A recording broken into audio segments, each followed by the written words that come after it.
Kain tayo mga idol, mga kalodol dyan. Ang ating ulam ito, pork paksiw. My goodness, bulo tayo mga idol. Pork paksiw ni Aling muna mga idol, kasi doon tayo lagi bumibili ng ating baon na ulam. Kaya tara, tikman natin ito kung anong lasa ng pork paksiw. Ang alam ko, paksiw na pata lang, mayroon. Ito,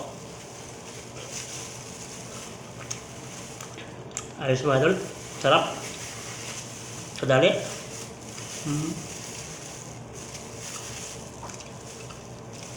Parang prinito muna o iniyaw muna bago ginawang paksiw mga ito. Kaya banatan na natin ito. Ito, sarap ka dyan.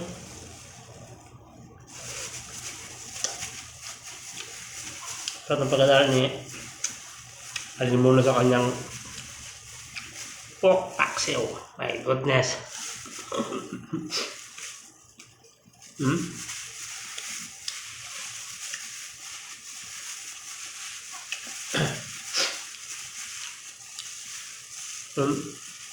Taba niya mga idol.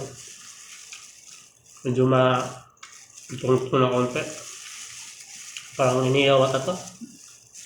Iniyaw na bago niluto ng ganito.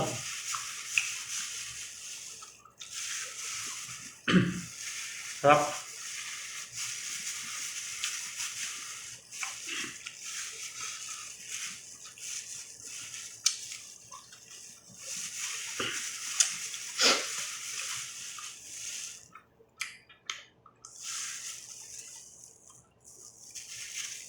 Lumalo.